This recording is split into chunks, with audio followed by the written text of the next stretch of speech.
매달 10일 간격으로 진행되는 유튜브 무료 특강 아래의 링크에서 신청하세요. 올해 은 가격이 94% 이상 상승하면서 금보다 더 높은 상승률을 보였는데요. 은 가격이 오르는 이유 무엇이라고 할 수 있을까요? 은 가격이 오르는 이유도 금시장하고 똑같은 이유입니다. 지금 화면에 보이는 이 은 가격 그래프가 금이 규제를 받았을 때 은도 똑같이 규제를 받았어요. 그러니까 미국 정부가 금시장만 규제를 한 게 아니라 은시장도 규제를 했는데, 그래서 지금 그래프를 보면 2012년경서부터 규제를 받아서 계속 가격이 떨어지는 모습을 보실 수 있고, 그 다음에 팬데믹 사태 때 2020년 때 돈이 많이 풀리니까 가격이 급등하기 시작하자 또 이때도 어김없이 미국 정부가 8차례나 개입을 해서 금 가격을 떨어뜨릴 때 은도 마찬가지로 가격을 떨어뜨렸습니다. 그러다가 우크라이나 전쟁을 통해서 이때서부터 가격이 이제 폭발하기 시작한 건데, 올해 은 가격 상승률이 어저께 그 FOMC가 12월 금리 인하를 하면서 달러 가치가 급락을 했습니다. 그러다 보니까 어제 하루만 해도 은 가격이 한 3% 급등을 해서 올해 은 가격 상승률이 자그마치 125%예요. 그 정도로 지금 엄청난 기세로 은 가격은 정상화되고 있습니다. 그러니까 이렇게 급등하는 게 이상한 게 아니라 여태까지 눌려있던 가격이 이제 비로소 시장의 수요와 공급 법칙에 의해서 가격이 정상화되고 있다, 이렇게 이제 이해를 하시면 될 겁니다. 그런데 은 가격이 이렇게 금보다도 더 빠른 모습으로 치솟고 있는 데는 사실 이유가 있습니다. 미국 정부가 금과 은 선물 시장을 똑같이 규제를 했는데, 은은 이런 인위적인 가격 조작이 하나가 더 있어요. 은을 매집하는 기관이 생각보다는 많습니다. 그중에 대표 기관이 JP모건 체이스 은행입니다. 그런데 JP모건 체이스 은행은 은을 매집하면서 불법적인 수단을 동원해서 시세 조작을 하면서 매집을 했습니다. 무슨 얘기냐면 가격을 끝까지 내리눌러 가지고 거의 채굴 원가 정도에서 매집을 할 정도로 시세 조작이 심했습니다. 그러다 보니까 은이 금보다는 더 가격이 억눌려져 있었어요. 그런데 최근 들어와서 이제는 현물을 요구하는 게 증가하면서, 그 다음에 브릭스의 수입 물량이 대폭 늘어나면서 이제는 미국 정부도 그렇고 JP모건도 시세 조작이 불가능하게 됐습니다. 게다가 은의 특징이, 은은 산업용 수요가 많은 금속이에요. 왜 이렇게 산업용 수요가 많냐 하면 지구상의 모든 금속 중에서 전기 전도성과 열 전도성이 가장 좋은 게 은입니다. 우리가 이제 전기를 보낼 때 주로 구리선을 이용해서 전기를 보내는데, 전기를 더 빠르게 더 효율적으로 보내려면 사실은 은선으로 보내야 됩니다. 그러다 보니까 고급 제품, 빠르고 효율적으로 전기를 보내야 될 제품들에는 최근 들어와서 은을 사용하는 그러한 수요가 커졌습니다. 게다가 또 하나의 이유는 은은 수요에 비해서 공급이 못 쫓아오고 있습니다. 그러다 보니까 지난 5년간 은의 수요가 공급보다 한 1-20% 많았어요. 그러니까 5년 동안 다시 이야기하면 시중의 재고가 계속 고갈되기 시작한 겁니다. 이렇게 시중의 재고가 고갈되다 보니까 최근에 어떤 일이 벌어졌냐 하면, 인도에서 힌두교 축제를 만나서 사람들이 은 장식품 수요를 살려고 그러는데 시중에 은이 고갈된 겁니다. 이게 한 10월 17일경으로 기억되는데, 그날 동시에 런던 은 현물 시장의 은도 고갈됐어요. 그래서 사람들이 깜짝 놀랐습니다. 인도와 런던이 동시에 은이 고갈돼서 거래가 중단됐습니다. 그러다 보니까 그간 꾸준히 거론됐던 종이은 음모론이 다시 표면화되면서, 야, 이거 종이은 발행에 비해서 지금 시중에 은이 없는데 종이은을 너무 많이 발행한 거 아니야? 심지어는 종이은이 현물에 비해서 100배, 심한 경우에는 뭐 250배까지 얘기할 정도로 이 논쟁이 가열화되면서 이날 이후 은값이 한 18% 빠졌어요. 그리고 종이은 논란이 본격화됐는데, 그러자 그 다음 날은 금 가격이 또 폭락하기 시작했습니다. 즉 금시장에도 이 종이금 문제가 논란의 이제 중심에 들어서게 된 겁니다. 자, 그러면 여기서 JP모건이 어떻게 은가격을 농락했는지 그 이유를 보겠습니다. 그러니까 은가격이 오르지 못한, 은가격이 이렇게 낮게 형성됐던 이유는 미국 정부가 규제했는데 여기다 더해서 JP모건이 시세 조작을 해서 끝까지 은 가격을 끌어내린 겁니다. 그들이 어떻게 시세 조작을 했냐 하면 이거는 스푸핑이라 일컬어지는 불법 기술인데 한마디로 거래 의사 없이 초단타 매매를 하면서 대규모 주문을 호가창에 띄우는 겁니다. 그럼 호가창에 그렇게 대규모 주문이 뜨면 큰 물량을 팔 사람들이 그 매도를 하게 될 적에 거래 성사 직전에 이 매수 주문을 취소해버리는 겁니다. 그러면 어떤 일이 벌어질까요? 초단타 매매라는 건 1000분의 1초 이내에 이루어지는 거래를 얘기하는 건데 그거를 살려고 했던 사람 그 물량이 그 주문이 취소되면서 그 밑에 물건들을 매수하게 되는데 물량이 많으면 즉 유동성이 크면 이때 가격이 급락합니다. 그 큰 물량을 받쳐줄 만한 게 없기 때문에 이런 식으로 가격을 인위적으로 끌어내리는 겁니다. 이게 사실 불법이에요. 그런데 이 짓을 지난 한 글로벌 금융위기 이후서부터 했으니까 거의 한 15년 이상을 한 거죠.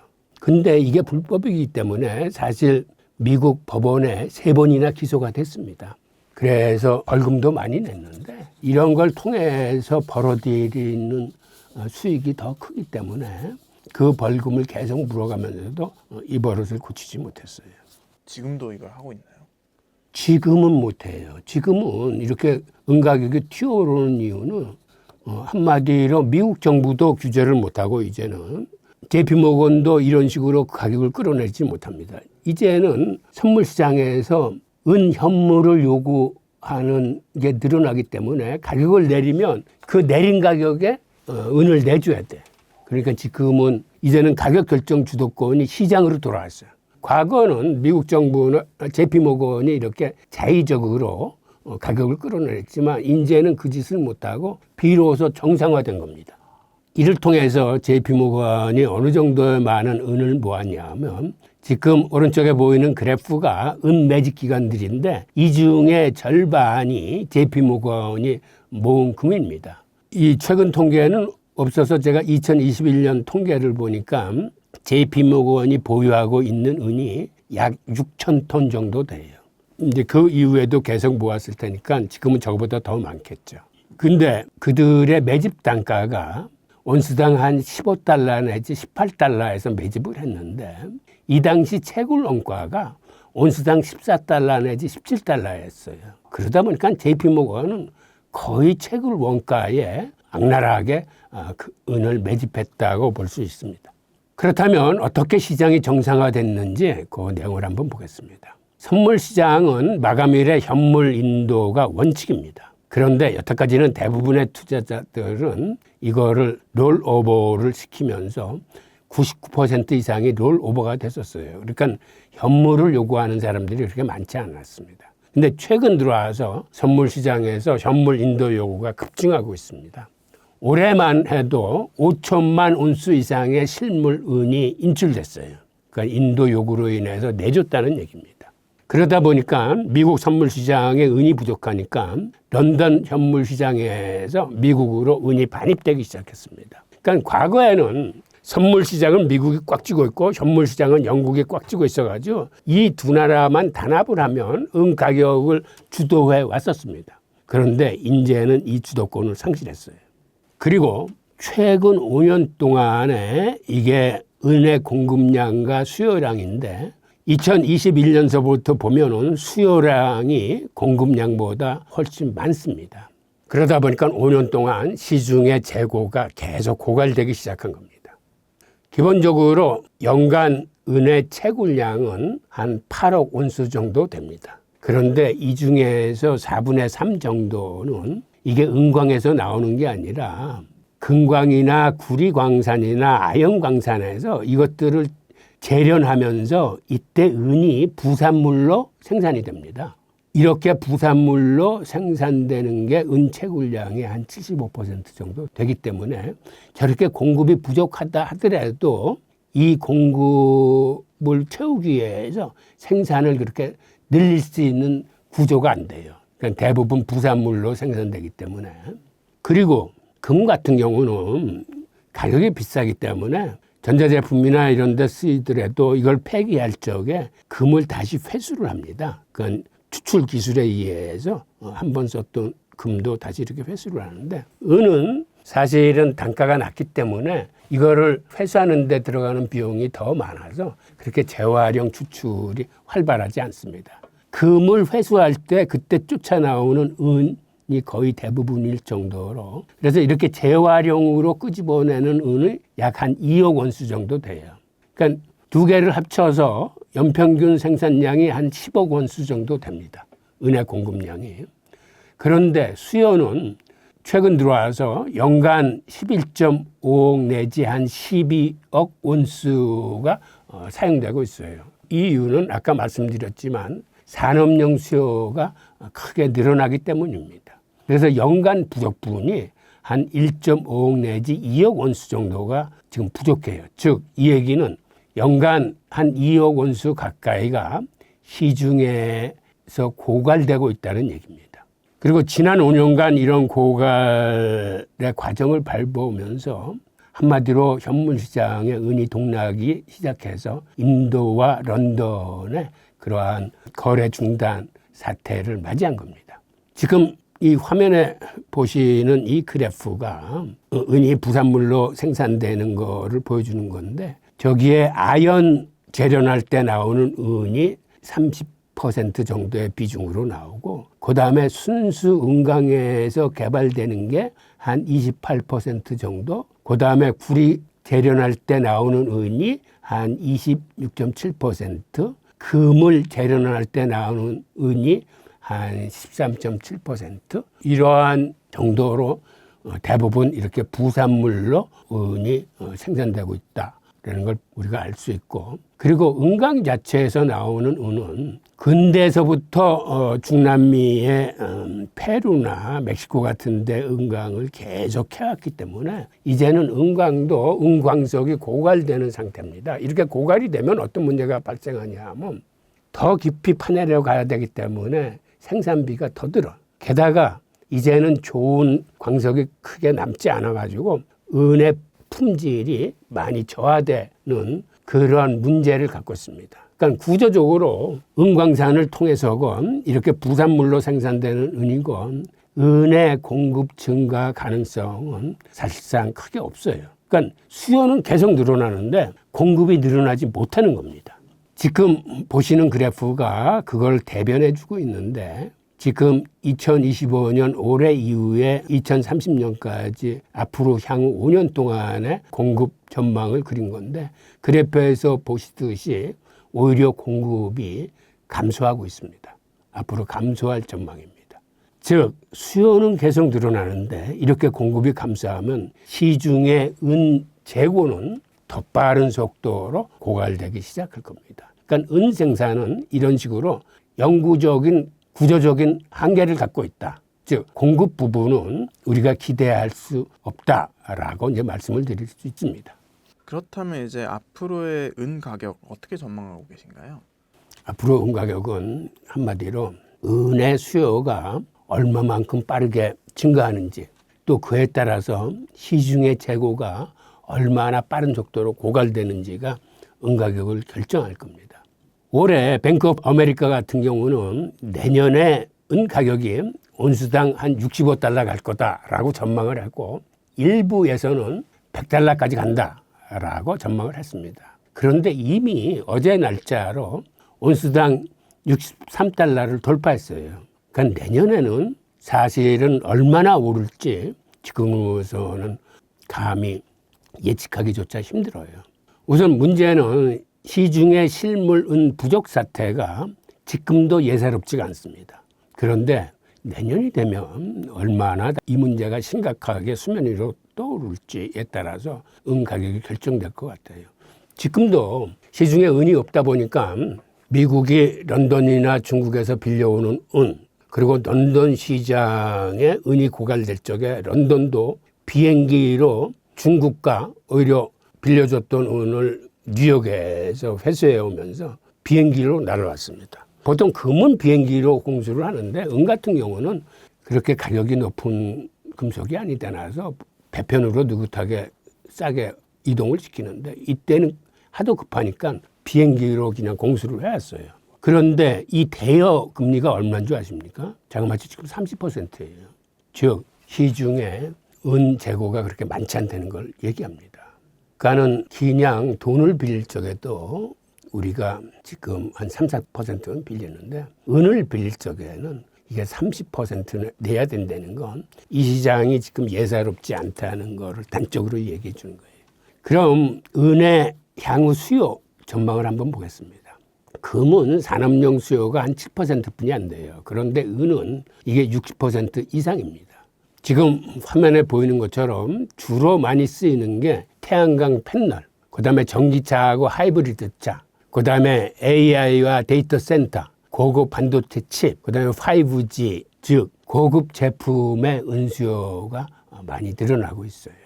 이 내용을 좀 더 자세히 보면 지난 10년간 은의 산업용 수요가 지금 화면에서 보이는 것처럼 코로나 시기를 제외하고서는 꾸준히 늘어왔습니다.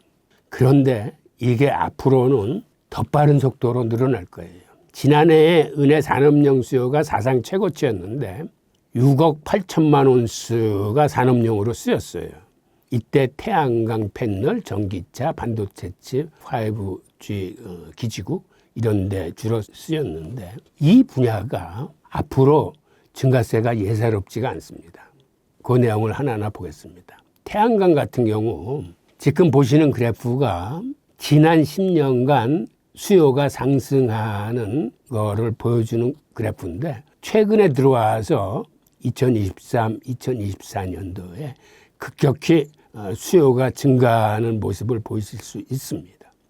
그리고 앞으로는 어느 정도 쓰일까를 보여주는 건데 미국만 하더라도 지금 빨간색이 수요가 이제 늘어나는 걸 표시한 거고 글로벌 규모로 봤을 적에도 2030년경에 계속 늘어나는 수치를 볼 수 있을 겁니다. 지금의 이런 추세라면 2030년까지 현재 2배로 증가하게 되는데 이때 연간 한 1.5억 온스가 추가로 필요하다고 합니다.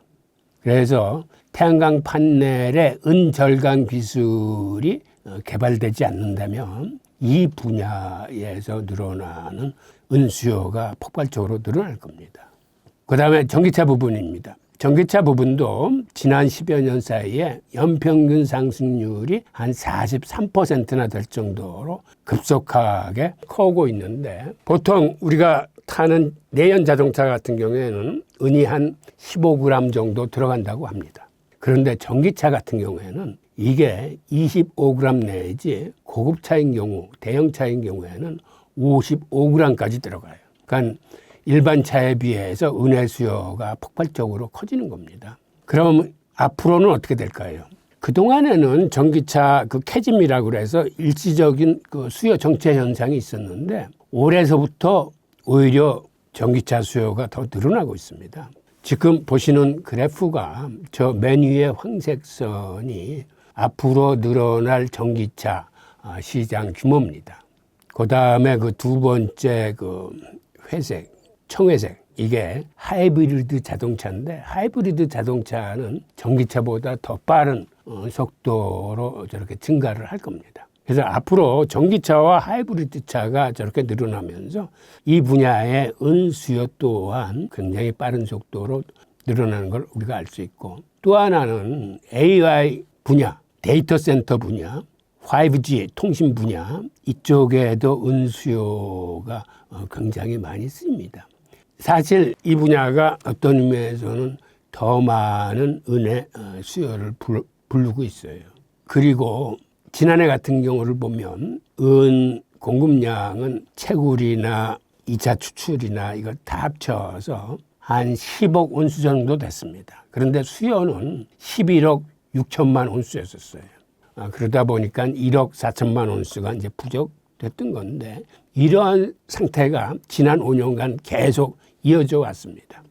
그러다 보니까 이렇게 매년 모자란 부분은 시중에 은을 갖다 쓰다 보니까 시중의 은이 고갈되는 속도가 빨라지는 겁니다. 그래서 바로 인도와 런던 사태 그리고 미국 선물 시장에서도 은 현물 요구가 늘어나는 이유입니다. 앞으로 5년 동안에 이거 전문기관에서 낸 수치인데 태양광 같은 경우는 성장률이 40% 내지 60%라고 합니다. 그러니까 엄청나게 빠른 속도로 성장을 할 거고 전기차 분야는 오히려 태양광보다도 성장 속도가 더 빠릅니다. 앞으로 5년 후에 지금의 50% 내지 70%가 성장할 거라고 그러고 그다음에 고급 전자제품, 인공지능 분야, 데이터 센터 분야는 한 20% 정도 성장이 예상된다고 하는데 문제는 쓰이는 양은 이 분야가 훨씬 더 많습니다. 그러니까 태양광 분야는 한 3억 원수, 전기차는 1억 4천만 원수인데 반해서 이 인공지능과 데이터 센터 분야는 자그마치 한 4억 원수 이상이 필요합니다. 이런 식으로 이 세 분야 공이 앞으로 성장 속도가 빠르기 때문에 은수요는 지금보다는 훨씬 더 빠른 속도로 고갈이 될 겁니다. 이러한 관점에서 현재 은시장의 본질을 보면 과거의 은은 일반인들이 귀금속이라고 생각을 했어요. 그런데 이제는 귀금속이 아니라 이렇게 재생에너지나 전기차나 인공지능 데이터 센터에 들어가는 핵심 자원입니다. 그러니까 산업용 핵심 자원으로 쓰이기 때문에 이제 귀금속의 관점으로 은을 바라보면 이제 안 될 것 같고 더불어서 최근에 시장에 이상 현상들이 발생했습니다. 이거를 제대로 좀 이해를 하셔야 되는데 이로 인해서 은의 구조적 공급 불안 요소가 이제 더 커지고 있습니다. 내용을 한번 보겠습니다. 지난 10월 17일 날 인도에서 힌두교 축제를 맞아서 은 사재기가 벌어졌는데 이때 시중에 은이 고갈이 돼버렸어요. 그리고 동시에 같은 날 런던 은 현물 시장에서도 은이 고갈이 돼서 거래가 중단됐습니다. 이 이후에 은 가격이 한 18% 정도 폭락을 했는데 지금 오른쪽 화면에 그래프를 보면 바로 10월 중순 넘어서 치솟아가 던 은 가격이 확 떨어진 모습을 보실 수 있을 거예요. 그러다가 다시 꿈틀꿈틀 올라가다가 다시 한번 조정을 받고 최근 들어와서 다시 이렇게 치솟고 있습니다. 그러니까 인도 같은 경우는 사실은 올해 들어서 수입량이 한 42% 감소했다고 그래요. 인도가 사실은 은의 수요가 굉장히 큰 나라인데 수요는 급증하는데 이렇게 수입이 감소하다 보니까 시중에 은이 고갈된 겁니다.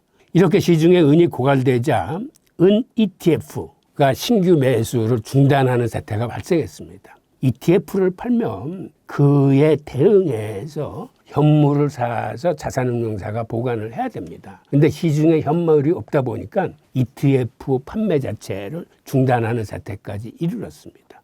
그리고 인도에서는 최근에 은 가격에 프리미엄이 붙기 시작해서 국제 시세보다 한 10% 이상 비싼 가격에 거래되고 있습니다. 그러다 보니까 인도 같은 경우도 은을 항공으로 긴급 운송해 오고 특히 런던 같은 경우가 이렇게 은거래가 중단되니까 당일날 중국과 미국에서 비행기로 은을 실어서 조달을 했습니다. 그렇게 은을 빌리는 대여금리를 30%씩 내고 중국과 미국 선물시장에서 은을 그러니까 미국 선물시장도 은이 없어서 그간 런던 현물시장에서 꾸준히 은을 사왔었는데 오히려 런던 현물시장이 위기가 발생하니까 뉴욕 선물시장에 있던 은조차 저렇게 항공편으로 실어 날라야 될 정도로 지금 시장이 생각보다는 긴박하게 돌아가고 있습니다. 자, 런던 그 은 실종 사태를 한번 보겠습니다. 이게 10월 17일 날 인도에서 은이 고갈된 그때 동시에 런던이 고갈이 됐어요. 그런데 그들이 통계상으로는 9월 말 기준으로 자기들이 한 2만 4천 톤 정도의 은을 갖고 있다라고 그랬는데 이 수치 자체도 2021년에 비해서 한 40% 정도 감소된 수치입니다. 그런데 이 수치의 83%가 이미 ETF에 할당된 은이에요. 즉, 은 ETF가 팔리면서 그들이 사놓은 은을 단지 런던 현물 시장이 보관하고 있던 겁니다. 그러니까 이 중에서 가형으로 쓸 수 있는 은은 그렇게 많지 않다는 얘기죠.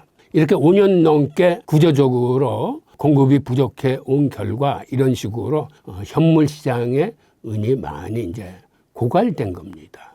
그러니까 뉴욕 코맥스 창고에 런던으로 2천만 온스 약 467톤의 은이 항공편으로 이때 런던으로 반출이 됐어요. 사실 467톤이면 굉장히 많은 은인데 이거를 항공으로 긴급 공수를 할 정도로 상황이 이제 긴박하게 돌아갔던 겁니다. 전체적으로 이때 런던 현물 시장이 미국과 중국으로부터 빌려온 은이 한 1,000톤 정도 됐습니다. 다시 얘기해서 중국으로부터 더 많은 은을 빌려왔어요.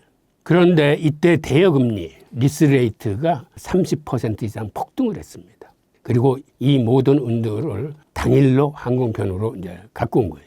그러니까 이제 런던 시장에서 유통이 가능한 은재고는 한 1억 5천만 온스뿐이 없어요. 이게 2019년 대비 82%가 이제 감소했는데 이나마도 지금과 같은 사태가 앞으로 또 반복되면 아마 신뢰에 크게 금이 가면서 다시 한번 가격이 이제 요동치기 시작할 겁니다. 이로 인해서 이제 종이은 논란이 다시 불붙었는데 지금 종이은이라 하는 얘기는 은 ETF나 은 선물 시장의 증서, 즉 페이퍼가 바로 그들이 갖고 있는 현물보다 선물 증서를 더 많이 발행하지 않았느냐라는 의혹을 받고 있는 겁니다. 심지어는 업계 일각에서는 종이은의 양이 실물 대비 100배, 많으면 한 250배에 달한다라는 이런 극단적인 추정까지 나오면서 지금 수년간 논쟁 중입니다. 선물 시장에서도 앞으로 마감일이 돌아오면 이때 실제로 투자자들이 현물을 달라고 요구를 하면 여기에 대응하기가 사실상 불가능해집니다. 지금도 많은 투자자들이 옛날에 비해서 실물 인도를 많이 요구하면서 이런 유동성 위기가 터졌는데 앞으로 사람들이 대부분 이제 종이은은 믿지 못하겠다. 나는 마감일에 실물은을 요구를 해야 되겠다라는 사태가 마치 뱅크런처럼 터지면은 이거를 감당해내지 못하게 될 겁니다. 그러니까 종이은이 이렇게 나온 이유는 은행이 대출을 해줄 때 그들이 예금을 받은 것보다 훨씬 많은 대출을 해주면서 그들이 지급준비금 제도라는 걸 갖고 있습니다. 그러니까 그들 자본금의 한 8% 이상은 항상 비상금으로 준비했다가 이렇게 예금 인출 요구가 많이 한꺼번에 몰려오면 이거를 대응하기 위해서 지급준비 제도를 쓰는 것과 마찬가지로 그러한 개념으로 종이은을 발행했을 거다라고 사람들은 지금 의심하고 있는 겁니다. 그리고 실제로 그 규모는 자세히는 알 수 없지만 그런 식으로 많이 증서를 발행했을 겁니다. 그러다 보니까 이 선물 시장이 계속 이렇게 현물 부족으로 이제 시달리게 되고 뉴욕 코맥스가 런던에서 계속 은을 사들이고 있고 또 런던 시장이 빵꾸가 고갈되니까 코맥스 시장에 창고에 있던 은을 한강벽으로 실어가기도 하고 지금 은 부족 사태가 여기저기서 터지니까 서로 은을 빌리느라고 이렇게 지금 한마디로 난장판을 만들고 있습니다. 그리고 최근에는 또 어떤 사태가 발생했냐면 세계 최대의 파생상품 거래소인 CME가 은거래를 중단하는 사태가 발생했어요. 이게 바로 11월 28일 날 발생했는데 그들이 대외적으로 발표한 이유는 데이터 센터의 냉각 시스템이 고장이 나서 선물 거래를 12시간 정지시킨다라는 게 그들의 이유였습니다. 그런데 사람들이 이게 이유를 거지것대로 받아들이지 않고 의심을 하는 게 이때가 추수감사절인가 그래서 사실상 그렇게 거래 수요가 많이 일어나지 않았을 때입니다. 그리고 이 12시간이라는 시간을 벌어온 거는 그들이 은을 항공편으로 수입하기 위한 그런 시간 정도로 벌어들이고 우선 이렇게 기술적인 문제로 장애가 일어났다 손치더라도 이게 상당한 리스크가 부과된 겁니다. 그러니까 거래를 중단하고 가격 기능이 절주됐는데 그런데 문제는 이 12시간 사이에 다른 데에서 거래가 일어나면서 은 가격이 자그마치 4%가 급등을 해서 $55를 돌파했어요. 그러니까 사람들이 더 의심을 하는 겁니다. 세계 최대의 선물 거래소가 중단을 했는데 오히려 금 가격이 4% 급등해? 그렇다면은 CME가 그동안 시세 조작을 한 게 아니냐. 가격을 억눌러 왔던 게 아니냐. CME가 거래를 중단하니까 오히려 그때 다른 소규모 거래소의 거래로 인해서 은 가격이 저렇게 급등했다라고 해서 CME 신뢰도에 이제 훼손이 갔습니다. 그리고 전문가들은 이게 실물은이 고갈돼서 CME가 취한 조치일 수 있다라고 의혹을 제기하고 있는 겁니다. 그 다음에 지금 투자 기관들이 앞으로 은시장 전망을 하면서 어떤 내용을 얘기하냐면 UBS 은행의 애널리스트들은 은시장의 유동성 압박 현상이 발생할 수 있다고 경고를 하고 있습니다.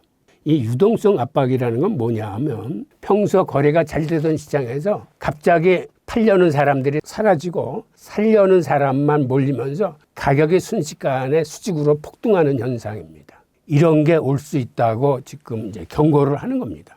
즉 공급 부족으로 인해서 수요만 폭발적으로 늘어나면서 가격이 수직으로 폭등하는 현상. 최근에 일어나는 은 가격 상승을 보면 바로 그런 식의 수직 상승한 장대 양봉들을 볼 수 있습니다.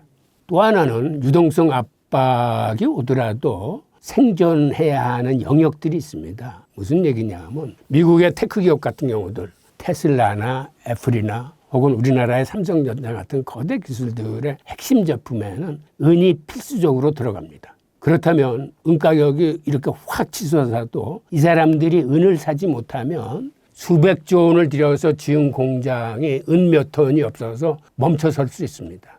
이 경우에 기업들은 은 가격이 아무리 치솟아도 그 의미는 그렇게 크지 않고 생산 난리를 돌리기 위해서는 이들한테 부르는 게 값이 돼버립니다. 즉 테슬라나 애플이나 삼성전자는 은이 꼭 필요한데 지금보다 은 가격이 몇 배, 심지어 몇십 배 더 뛴다 하더라도 이 기업들은 은을 살 수뿐이 없는 그러한 상황에 처하게 된다는 그런 이야기입니다. 그리고 은 가격은 이게 경기 회복 시에 산업용 수요가 많기 때문에 이때는 금보다 은 가격 상승률이 훨씬 빨라집니다. 마찬가지로 금리 인하 시기하고 달러가치 하락 시기에도 대체 자산인 금과 은의 수요가 늘어나는데 이때도 은 가격의 상승 속도가 금 가격 상승하는 속도보다 더 빠릅니다. 그리고 최근 들어와서는 은의 실물 부족으로 인해서 은을 핵심 자원으로 선언하는 나라들이 늘고 있습니다. 우선 대표적인 나라가 미국과 중국이에요.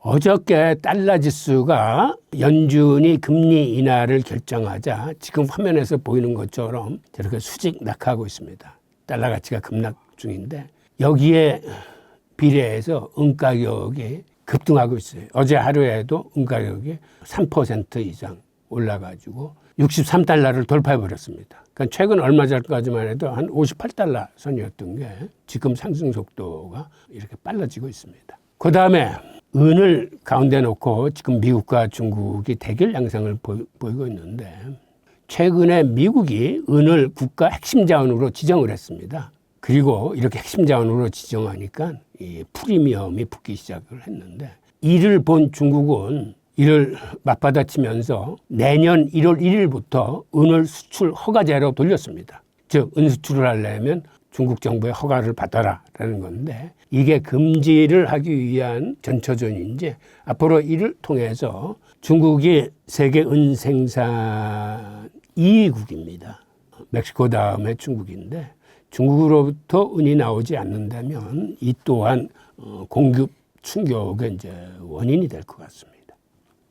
그러니까 중국의 은 수출 허가제는 공급 충격으로 이어질 수 있다는데 지금 보이는 이 그림이 세계 은 생산국인데 멕시코가 한 2억 온수 정도 생산을 하고 중국이 1억 온수 정도 생산을 하고 페루가 또한 한 1억 온수 정도 생산을 해서 이 세 나라가 세계 3대 주요 생산국들입니다. 그럼 이제 금과 은의 관계가 좀 궁금한데 여기에 대해서도 한 말씀 해주시면 좋을 것 같습니다. 고대로부터 동양과 서양에서 공이 금과 은의 관계를 그들이 어떻게 생각했냐면 금은 태양이고 은은 달이라고 생각을 했어요.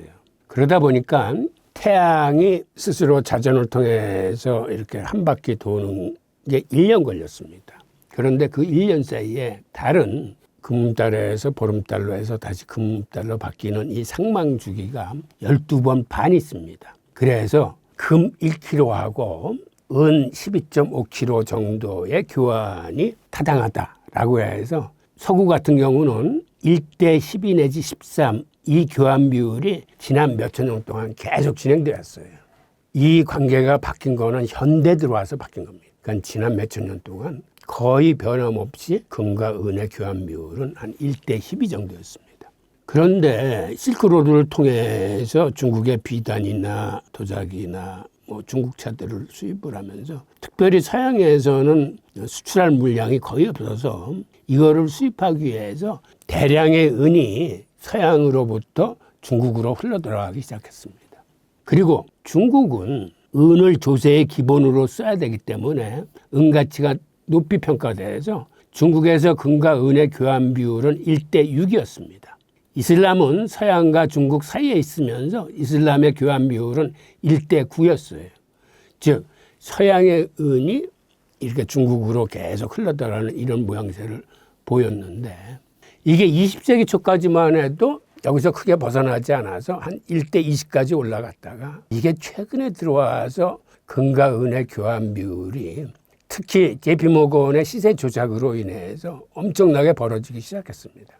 그래서 이게 1대 60 내지 80, 심한 경우에는 1대 125까지 이렇게 치솟으면서 엄청나게 벌어졌던 이 교환 비율이 최근에는 다시 좁혀지면서 현재는 80 내에 지금 한 70, 77, 75 그 정도에서 교환 비율이 이루어지고 있을 겁니다.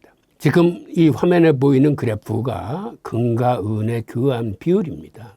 한때 은이 저평가 인식이 확산되면서 교환 비율이 125, 107까지도 이렇게 벌어졌다가 지금 78 정도로 이제 하락되어 있는 상태고 은의 특성상 산업용 용도가 많이 쓰이다 보니까 경기 위기 시에는 그러니까 글로벌 금융위기 같은 게 닥치면은 금 가격이 떨어지는 것보다 은 가격이 떨어지는 폭락 속도가 더 빠릅니다. 그러니까 이때는 은을 갖고 있는 분들은 빨리 처분을 하셔야 돼요. 그런데 경기 회복이 된다라고 반전이 되면 이때는 또 상황이 역전이 됩니다. 금 가격이 오르는 속도보다 은 가격의 상승 속도가 훨씬 빠릅니다. 이거를 글로벌 금융위기 때를 보면 우리가 확실히 알 수 있는데 위기 직전에는 교환 비율이 1대 45 혹은 1대 45 바로 50 내외 정도의 구간에서 이렇게 유지됐어요. 그러다 2008년 중반에 리먼 사태 그 터지기 직전에 금융 위기 분위기가 퍼지니까 이때 교환 비율이 60까지 상승을 했습니다. 그리고 실제로 리먼 브라더스가 파산되고 난 다음에는 이게 80 내지 85까지 폭등을 합니다. 그러니까 이렇게 폭등하는 이유는 금이 비싸지는 것보다 은의 붕괴 속도가 더 빠르기 때문에 이렇게 이제 교환 비율이 폭등하게 되는 건데 그래서 금융위기 최악의 구간에 1대 80 내지 90을 유지했어요. 그러다 금융위기가 회복 단계로 들어가자 이때는 은 가격 속도 상승 속도가 빨라지면서 다시 1대 60대로 이제 재진입을 하게 됐습니다. 이런 걸로 봐서 은 투자를 하실 적에는 이 경기가 지금 위기로 가고 있느냐 혹은 회복되고 있느냐 이 관계를 잘 보셔야 되고 마찬가지로 금리 인하 시기에도 은 가격 상승률이 훨씬 빠릅니다. 또 달러가 약세 구간으로 들어가도 은 가격 상승률이 지금 빨라요. 그러다 보니까 최근에는 미국의 연준이 금리 인하 기조를 밟고 있고 미국 정부 자체가 달러의 약달러를 지금 유도하고 있는 이 두 개가 겹치는 시기이기 때문에 은의 가격 상승률이 그렇게 빠르게 올라간다고 보실 수 있습니다. 그러면 초보 투자자들은 지금 금을 투자할지 은을 투자할지 고민이 많을 것 같은데요. 교수님께서는 금과 은 둘 중에 어떤 자산에 투자하는 게 더 좋은 전략이라고 보시나요? 요거는 방금 말씀드렸던 것처럼 시기와 환경에 따라서 이게 다릅니다. 그러니까는 경기 회복 시에는, 그리고 금리 인하 시에는, 그리고 달러 가치 하락 시에는 이때는 은에 투자하셔야 됩니다. 왜 그러냐면 은 가격 상승 속도가 금보다 훨씬 좋습니다. 그런데 경기 침체가 우려되거나 인플레이션이 우려되는 이런 시기, 그 다음에 금리가 다시 고금리 기조로 상승 기조로 바뀐다거나 달러 가치가 다시 강달러로 전환되는 이런 시기에는 이걸 빨리 판단하셔야 되는데, 이때는 반대 현상이 일어나기 때문에 은 가격의 하락 속도가 금보다 훨씬 빨라집니다. 그러니까는 금과 은을 선택하는 거는 두 금속 자체의 비교보다는 이 거시경제 흐름에 따라서 그때그때 상황에 따라서 판단하셔야 돼요. 미래 화폐 관련해서 질문 하나 드리겠습니다. 교수님 이번에 나온 저서에서 돈은 결국 신뢰의 문제라는 말씀을 해주셨습니다. 이제 이 말이 어떤 의미인지, 그리고 앞으로 돈이라는 것이 어떻게 바뀔 것인지도 한 말씀 해주시면 좋을 것 같습니다. 우리가 과거의 역사를 들여다보면 사실 모든 화폐는 자체의 기능보다는 사람들이 얼마나 믿고 쓰느냐의 신뢰 문제로 귀착이 됩니다. 금본위 제도에서는 사람들이 이제 금을 믿었어요. 그리고 음본위 제도하에서는 은을 믿고, 그리고 양본위 제도하에서는 금과 은을 같이 쓰면서 이런 실물 화폐의 근원은 금과 은을 믿는 데에서부터 실물 화폐가 힘을 받았습니다. 그런데 1972년 닉슨 쇼크 이후로 이 금과의 고리가 떨어져 나가면서 전적으로 미국의 신용에 의존해야만 되는 신용화폐, 즉 피아트 머니 시대가 들어와서는 미국이 생각보다는 신용을 많이 지키지 않았어요. 그래서 우리가 안전자산이라고 믿는 달러 가치의 훼손이 99% 이상 가치가 상실됐습니다. 즉 1971년만 해도 금 1온스를 사는데 35달러면 샀는데 지금은 자그마치 4,300불 가까이 줘야 삽니다. 그리고 최근 들어와서는 통화 남발의 속도가 더 빨라졌어요. 최근 15년 사이에 달러 발행액이 한 10배 이상 늘어났습니다. 결국은 이러한 신뢰 문제로 인해서 비트코인도 탄생하게 된 거고, 앞으로는 기축통화 자체가 굉장히 다원화될 겁니다. CBDC 사회로 이제 들어가게 되면은 브릭스는 브릭스 나름대로 국제결제 시스템을 도입을 해서 그들이 기축통화를 만들려고 시도를 할 겁니다. 그리고 유럽은 유럽대로, 오펙은 오펙대로, 뭐 남미연합은 남미연합대로 새로운 CBDC를 맞이해서 이 기축통화들이 탄생하면서 달러의 기축통화에 이게 위축이 될 겁니다. 동시에 통화 종류도 굉장히 다변화돼요. 그러니까 달러와 같은 법정 통화가 있고, 중국과 브릭스가 주도하는 CBDC가 있고, 미국이 주도하는 스테이블 코인이 있고, 그다음에 비트코인과 같은 암호화폐가 있고, 이 네 종류의 통화가 서로 치열하게 경쟁하면서 또 한편으로는 서로 협력해서 융합하면서 이제는 시장의 경계가 허물어지고 이게 한 울타리 내에서 거래하는 이런 상태로 바뀌면서 온라인의 거래가 이제 대부분 온체인으로 넘어와서 24시간 연중무휴 거래가 되면서 모든 것들이 조각 투자가 가능해집니다. 즉 지금은 통화혁명의 변곡점에 저희들이 서 있습니다. 이런 변곡점을 거쳐서 앞으로는, 과거에는 한 나라가, 즉 패권 국가가 일방적으로 통화 공급을 했다면 앞으로는 소비자들이 자기가 원하는 통화, 가치 저장 수단이 탁월한 통화를 선별해서 거래와 결제로 쓰게 되면서 세상이 많이 바뀌게 될 겁니다. 하여튼 이러한 신뢰 문제, 이게 과거의 역사에서, 그리고 우리 인문학 서적에서 어떤 형식으로 표현되고 도출됐는지를 함께 묶은 책이니까 많은 관심과 사랑 부탁드립니다. 올해 은 가격이 금보다 더 높은 상승률을 보였는데요. 은 가격이 이렇게 오르는 이유는 뭐라고 생각하시나요? 결국은 이것도 통화량인데, 통화량이 많을수록 이제 자산 가치는 올라갈 수밖에 없지 않습니까? 이게 인플레이션이 오는 거고, 금값이 많이 오르니까 은값도 따라갈 수밖에 없다라는 이제 이런 논리가 이제 형성이 되는 거고요. 근데 역사적으로 보면은 이제 화폐로서의 가치를 가지고 화폐 단위로서 쓰인 게 은이 더 많거든요. 이제 이런 현상이 있는 거고, 역사적으로 이제 금값이 따라 올라가면은 은값은 반드시 뒤따라서 가게 되어 있습니다. 그런 현상이 이번에도 동일하게 이제 일어나는 거고요. 흔히들 사람들이 이제 금은비라고 얘기하거든요. 골드 실버 레이쇼 이렇게 표현을 하는데, 금 하나를 살 때 은을 몇 개 사야 된다, 살 수 있다라는 그 가치를 나눠 놓은 거예요. 쉽게 얘기하면은. 그런데 지금은 역사적으로는 뭐 1대 10인 경우도 있고 1대 12인 경우도 있고 1대 40도 있고 30도 있고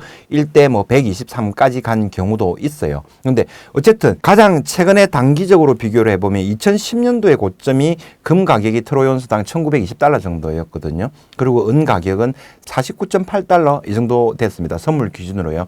그럼 이때 금은비를 보면 약 한 1대 38 정도 나올 거예요. 예를 들어서. 그럼 뭐 시차가 약간 있겠습니다만은 1대 40에 약간 못 미치는 금은비가 나왔단 말이에요. 근데 지금은 오늘 보니까 지금은 금과 은의 비율이 72 정도 나오더라고요. 그러니까 금 1kg가 있으면은 실버 72kg을 살 수 있다라는 얘기예요. 그럼 이게 가장 최근에 2010년도 11년도로 되돌아간다 그러면은 은 가격이 더 상승할 여력이 남아 있다라고 이제 보는 거죠. 그렇게 되면은 지금이 1대 예를 들어서 뭐 72 정도까지 되니까 이것도 최근에 은 가격이 상승해서 이렇게 된 겁니다. 얼마 전에 1대 90, 1대 100이었죠. 근데 은 가격이 이제 가파르게 상승을 했습니다.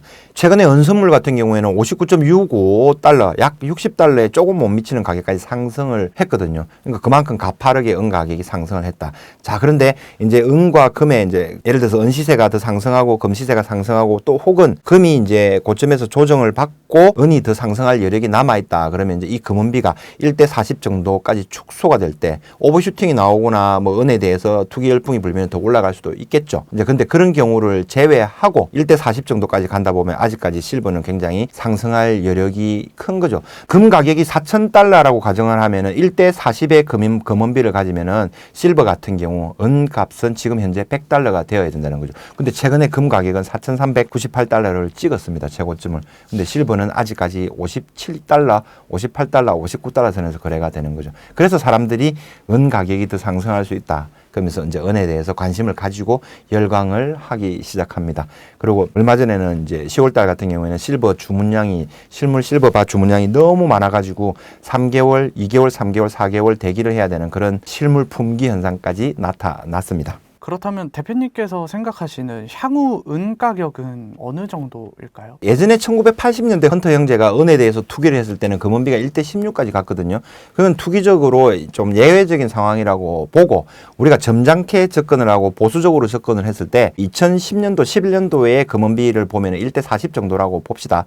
그렇게 보면은 금값이 어느 정도 상승하느냐에 따라서 그 기준을 잡으면 되겠죠. 제 생각에는 그렇습니다. 지금 금값이 뭐 고점을 찍었다. 그러면은 뭐 100달러, 120달러 이 정도까지는 가지 않을까 하는 생각이 드는 거고요. 만약에 금 가격이 또 역사적으로 봐서 7배, 8배 정도 간다. 지금 최근에 상승 기준으로 해가지고요. 8,000달러 정도를 찍는다. 그렇게 계산을 하면은 이제 1대 40이라고 계산을 하면은 어떻게 됩니까? 200달러 정도가 되겠네요. 8,000달러면은 그 은 가격은 이제 200달러, 앞자리 수가 세 자리가 되는 거죠. 200달러까지도 상승을 할 수 있다. 저는 그렇게 전망을 하고 준비를 하고 실제적으로 은이 저희가 판매가 되면은 판매된 수량 이상만큼은 계속 축적을 하고 모으고 있는 거죠. 스테이킹 하고 있는 거죠. 예. 대표님이 생각하셨을 때 금과 은 둘 중에 어떤 자산에 투자하는 게 더 좋은 투자 전략이라 생각하시나요? 이 질문은 자주 받는 질문인데요. 아들이 좋아, 딸이 좋아 하는 질문하고 비슷하거든요. 그러니까 마음 내키는 대로 해가지고 그냥 아들, 딸 구별 말고 둘만 나 잘 기르자 뭐 이런 그런 거 있잖아요. 상관없이 금이 좋으면 금을 하시고 은이 좋으면 은이 하시고 이렇게 하시면 되는 거예요. 근데 지금은 이제 금은비가 예를 들어서 1대 40 정도까지는 올라갈 가능성이나 여력이 있다라는 거거든요. 그러면 이제 은에 대한 비중을 조금 높여야 되겠죠. 만약에 이제 뭐 1억 정도의 자산이 있고 투자를 한다 그러면은 지금 볼 때는 제가 볼 때는 금은 뭐 한 4 정도, 4천만 원 정도 하시고 실버를 6천만 원 정도 내지는 뭐 금 3, 실버 7 요 정도로 해가지고 이제 투자를 하는 게 어떻겠나 하는 생각을 한번 해봅니다. 그러면서 물론 은 가격이 상승을 했다 그러면 그때는 이제 그 뭐 정리를 해서 현금화를 시키든지 저는 이제 계속 이제 모으는 입장이니까 그 당시에 이제 높아진 은을 팔고 실버를 팔고 금으로 대처를 해놓는 게 좋다. 저는 이제 그런 생각을 가지고 있습니다. 초보 투자자들은 은 투자를 어떻게 해야 될까요? 초보 투자자분일수록 특히 실물 실버바를 하시는 게 좋습니다. 실버 투자 같은 경우에는. 왜냐하면은 뭐 은 ETF도 있고 은 통장도 있고 있는데 스프레드라든지 수수료가 굉장히 비싸요. 그렇기 때문에 그걸 안 하는 게 좋고요. 어떤 일이 생겼을 때는 실제로 실물 실버바를 가지고 보고 있는 그게 가장 좋습니다. 그리고 이제 투자 수익률 차원에서도 현금화 시킬 때 요즘에는 중매거래라는 좋은 제도가 나왔습니다. 그래서 좋은 가격에 저렴하게 사시고 그다음에 팔 때도 당연히 이제 좋은 가격에 내놓으면은 새로운 이제 구매자가 매수자가 나타나서 사게 된다라는 거죠. 그게 이제 좋은 제품일 때 새로운 사람이 더 일반 대다수의 금과 은을 모르는 사람이 특히 실버를 모르는데 어떤 실버를 사야 되지 했을 때는 브랜드 가치가 높고 많이 들어보고 제품이 좋은 거를 선택할 수밖에 없지 않습니까? 그러니까 팔 때까지 생각을 하면은 좋은 실버바, 브랜드 있는 실버바를 잘 현명하게 사는 게 좋다라는 얘기고 그게 중매 거래를 활용해서 잘 현명하게 하는 게 좋다는 생각입니다. 은 투자도 대표님께서는 장기 보유 전략으로 접근을 해야 된다고 생각하시나요? 금하고 마찬가지로 은도 진짜 이제 돈 리얼머니이기 때문에 저축의 개념으로 계속 모아간다는 개념으로 가져가시면 될 거예요. 이게 고점이 어디다 어떻다라는 거는 우리 그냥 일반 개인들이 판단할 수 없는 상황이거든요. 언제 어디까지 어떤 가격을 형성할지 모르는 거예요. 그러니까 자금이 필요하기 전까지는 조금씩은 계속 모아서 저축한다는 개념으로 가는 게 좋다고 생각을 합니다. 은 투자 입문자가 좀 반드시 알아야 될 특징들이 있을까요? 은 투자, 실버 같은 경우에는 금하고 다르게 이제 조금 오래 두면 공기 중에 구리 성분하고 합쳐져 가지고 황화 현상이 생기거든요. 시커멓게 변색이 되거나 노란색으로 뭐 반점이 생기든지 시커멓게 주로 변색이 되죠. 그다음에 좀 굉장히 아름다운 색으로 변색이 될 수가 있어요. 변색이 은화나 뭐 실버바에서 이렇게 나타나는 현상인데 요거를 금은 10년, 20년 된데도 아무 이상이 없네. 근데 은은 실버는 색상이 변할 수 있다. 화학적인 특성상 그럴 수밖에 없다라는 거를 이제 유의를 하시면 되고요. 그 다음에 기왕 이제 보관을 할 때 아무래도 변색이 되고 이렇게 하다 보니까 다시 되팔 때 높은 가격을 받고 싶다 이러면은 새로 사는 사람 입장에서는 깔끔한 게 좋잖아요. 그러면 보관을 이제 잘 해야 되거든요. 그러니까 실버 같은 경우는 이제 공기하고 접촉이 안 되게 뭐 공기 흡수제라든지 진공팩을 통해서 비닐로 이제 밀봉을 한다든지 아니면 진짜 일반 투자자들이 많이 하시는 김치통 있잖아요. 락앤락이라 그럽니까? 하여튼 밀봉이 아주 잘 되는 그런 이제 거기에다가 몇십 킬로씩 담아서 이제 보관하기도 하고 땅에 묻기도 하고 금고에 두기도 하고 뭐 이런 분들을 많이 봅니다. 우선은 그렇게 되는 거고요. 실버바 같은 경우에는 이제 사고 팔 때 갭이 일반적으로 크다고 보거든요. 근데 이거를 중매 거래를 공부하게 되면은 갭이 안 크다라는 걸 알 수가 있어요. 대신에 실버는 이제 부피가 크고 중량이 이제 많이 늘어날수록 무거워요. 실버를 저희들이 판매할 때 20kg을 사면은 이제 007 가방을 드리는데 20kg을 성인 한 분이 들어가지고 계속 이동을 하면 그게 피로감을 많이 느끼고 무겁거든요. 잘못하면 허리 다칠 수도 있고. 그러니까 이런 보관하고 이런 데 대해서 이제 애로사항이 조금 있다라는 것도 생각을 하시면 되고요. 그 다음에 은 실버 같은 경우에는 또 특히나 이제 함량이 굉장히 이제 중요하게 생각을 하고 다뤄야 되거든요. 골드바나 실버바나 마찬가지로 KSD 9537이라고 그래가지고 한국산업표준연구원에서 나온 기금속에 대한 규정이 있어요. KS 여러분들 뭐 들어보셨잖아요. 거기에 의하면은 금이나 은 함량은 99.99% 이상일 때 그럼 함량은 99.991, 99.992, 993 이렇게 돼야 되는 거예요. 그게 99.99% 이상일 때거든요. 99.99% 이상일 때 표기는 999.9로 한다. 그게 천분율이거든요. 퍼밀리언 있는데 그건 생략하고 표기는 999.9로 한다. 이렇게 되어 있거든요. 이런 경우에 골드바라고 부르고 실버바라고 부를 수 있다라고 얘기를 한 거예요. 국가에서 산업표준에서 했거든요.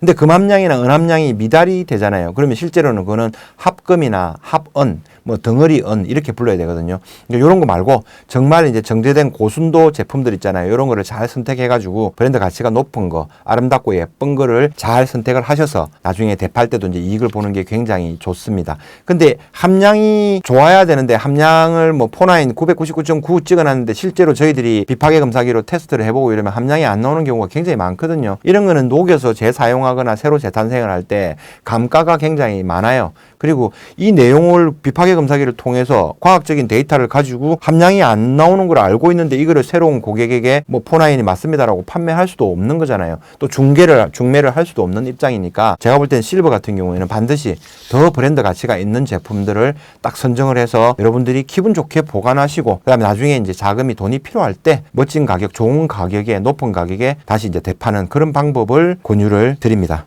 은은 부피가 크다고 말씀을 해주셨습니다. 그렇다면 이게 은을 위탁 보관하거나 그럴 수 있는 방법은 없을까요?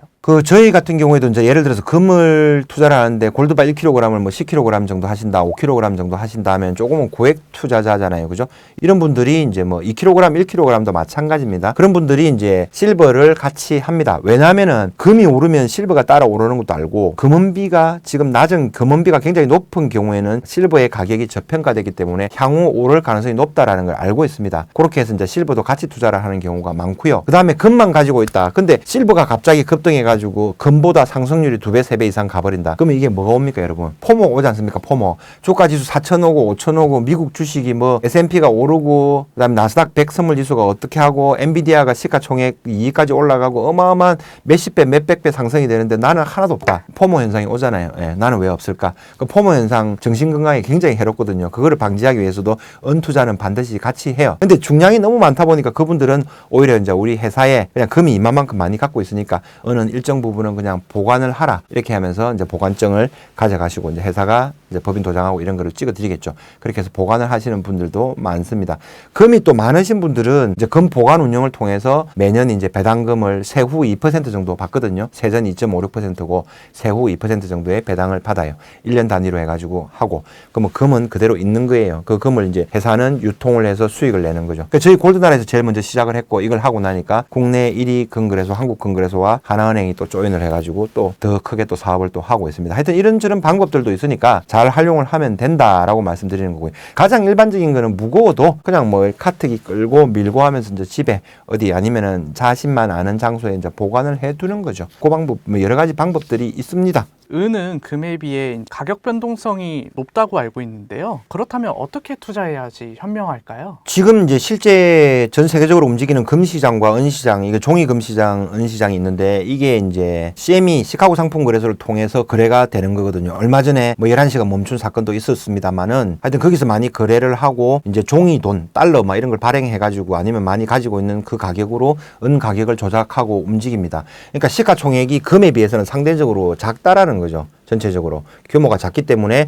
자금을 엄청난 뭐 금융 재벌들이나 힘 있는 뭐 JP 모건이라든지 뭐 있을 거지 않습니까? 은을 투자하시는 분들이 이분들이 이제 가지고 놀기에 굉장히 좋은 거죠. 그래서 은 같은 경우는 많을 때 심할 때는 하루에 15%, 적게는 뭐 2, 3%, 1, 2% 움직이는 폭들이 금보다는 더 큰 거죠. 그러니까 이럴 때일수록 시세나 차트 흐름에 따라가면 안 돼요. 따라가면 안 되고 철저하게 자기 기준에 맞춰가지고 이 정도 가격이 오면은 분할 매수 들어가겠다 하는 이런 전략들이 굉장히 좋은 거죠. 어떤 분들은 금 선물, 은 선물을 추천을 드리는데 지금 금 선물 같은 경우 레버리지가 19배, 은 선물 같은 경우에 13배거든요. 자기 자금의 19배, 13배를 투자한다는 것은 굉장한 리스크가 있거든요. 그래서 저는 일반 초보분들이나 이제 제 방송을 여기 경제 원탑 방송을 보고 있는 여러분들은 금 투자를 할 때 금 선물, 은 선물 뭐 이런 건 안 했으면 좋겠다라는 말씀을 드려요. 뭐 ETF라든지 뭐 은 ETF, 금 ETF 뭐 마찬가지거든요. 어차피 이제 과도한 세금이 붙어요. 일정 수익 이상이 올라가면은 소액으로 할 때는 뭐 몇백만 원, 1, 2천 할 때는 상관없는데 그 단위가 1억, 10억 넘어가고 이러면은 세금이 굉장히 가다하게 붙습니다. 국내 금 통장도 마찬가지고요. 그래서 저는 가급적이면은 세금이 없는 실물 금과 은, 피지컬 골드, 피지컬 실버를 하기를 권유를 드립니다. 철저한 분할 매수가 답입니다. 예, 실버일수록 더 그렇게 되는 거고. 예. 대표님께서 지금 현금 1억이 있다면 투자 포트폴리오를 어떻게 구성하실지 궁금합니다. 야, 지금 예전에 뭐 여러분들이 20년 전에 1억이면 굉장히 1억 원이면 굉장히 큰 돈이었는데 지금의 1억 원은 야, 솔직히 뭐 어떻게 보면은 크다면은 클 수도 있는데 저도 이제 뭐 어느 정도 나이가 들었기 때문에 1억 원 가지고는 구성을 못 하겠는데요. 죄송하지만. 왜냐하면 살 집도 있어야 되고 뭐 집을 1억 원 가지고 어떻게 준비를 해 이렇게 되잖아요. 그러니까 그런 경우가 생기니까 만약에 뭐 예를 들어서 부동산이라든지 이런 거를 뭐 제외한다 그러면은 제 생각에는 이제 젊은 분일수록 더 안정적으로 자산 축적을 이제 느리지만은 안정적으로 해야 되기 때문에 저는 이제 금 투자, 은 투자를 이제 실제적으로 하시라라는 말씀을 드리는 거고 지금은 저희가 좋은 제도를 하고 있으니까 금과 은은 실물금을 사고 그 다음에 이제 보관 운용을 하면서 배당금을 또 받아가시는 그런 전략을 했으면 좋겠다 싶습니다. 그리고 아직까지는 금은비가 은의 폭등이 각이 조금씩 보이려 그러는데 아직까지는 그 정도는 안 나왔습니다. 아까 이제 2011년도 금과 은이 최고점 찍었을 때 그때 이제 금원비 1대 40까지 아니면 1대 뭐 30까지도 바라보면서 이렇게 투자를 해야 되기 때문에 금을 제가 볼 때는 한 3천만 원 정도, 실버를 7천만 원 정도, 3대 7 내지는 4대 6 정도의 비율로 금과 은을, 실물금과 실물은을 준비했으면 좋겠다라는 생각이 듭니다. 한번 도전해 보십시오. 네, 도전해 보면은 쉬울 겁니다. 쉽고 굉장히 안정적으로 하는 겁니다. 돈은, 금과 은은 그냥 저축을 해서 진짜 돈을 모아두는 거고요. 여러분들이 노력해서 만든 그 자산의 가치를 보존한다고 생각을 하시면 되고요. 여기서 화폐 가치에 따라서 때로는 더 수익이 날 수도 있고 어떨 때는 지루하리만큼 안 움직일 수도 있어요. 근데 여러분들이 진짜 힘들게 노력해서 얻은 자산 있잖아요. 그 자산이 인플레이션으로 인해서 가치를 잃으면 안 되잖아요. 너무 안타까우니까 그거를 잃으면 안 되기 때문에 저축 차원에서 가치를 저장한다는 차원에서 보존을 하시면 되고요. 여러분들이 지금 각자 하시는 사업이라든지 각자 종사하고 있는 직업들 있잖아요. 거기에 최선을 다해서 더 이제 돈을, 종이 돈을 많이 모을 수 있는가, 그거를 연구하는 게 가장 좋다라는 생각이 듭니다. 실물금과 은을 오래 한번 해보세요. 그러면 여러분들한테 반드시 크나큰 보답을 아마 할 겁니다. 절대 실물금과 은은 배신을 안 합니다. 단기적으로 1년, 2년, 5년 뭐 이렇게 말고요. 여러분들이 토끼 같은 아들, 딸도 낳아야 되고 나중에 그 애들이 결혼해서 손자, 손녀를 보고 이렇게 흐뭇하게 이제 세월을, 세상을 살아가야 되잖아요. 그때까지도 이제 변하지 않고 여러분들을 배신하지 않고 든든하게 지켜줄 자산이 실물금과 은입니다. 반드시 이제 포트폴리오에 편입을 해서 경제위기 상황이 오면 나와 내 가족을 지키고, 자, 조금 더 크게는 국가를 지킬 수 있는 그 든든한 버팀목이 여러분과 저와 함께 모두가 될 수 있는 그런 방향이 되었으면 좋겠습니다. 경제 원탑 팁에 나와서 굉장히 즐거운 시간이었고 소중한 시간이었습니다. 이제 제 책이 절대 실패 없는 금투자 책이 얼마 전에 나왔거든요. 이제 나온 지 지금 20일 정도 되어 가는 것 같은데요. 다행히 여러분들이 이제 관심을 가져주시고 이제 금 시세, 은 시세도 한 몫을 했겠죠. 그러면서 이제 교보문고의 베스트셀러 4위까지 올라갔고 지금 탑10 안에 계속 들고 있는 상황입니다. 이제 이 책 나온 김에 출간 기념으로 해가지고 경제 원탑 지금 제 영상을 보시고 좋은 댓글을 달아주시는 분들, 그분들을 추첨을 해서 책 10권 정도 를 저희가 이제 무료로 보내드릴 수 있도록 그렇게 하겠습니다. 그 책을 가지고 있고 나중에 저희 뭐 홈페이지나 카페 이런 데서 이제 이벤트들이 있거든요. 그걸 또 남겨주시면은 실제로 골드바, 실버바를 살 때 2만 원 이상의 이제 혜택들이 있거든요. 그런 거를 잘 활용하시면은 너무너무 좋겠습니다. 경제원탑 댓글, 좋아요, 구독 많이 부탁드립니다. 감사합니다. 경제원탑 파이팅입니다.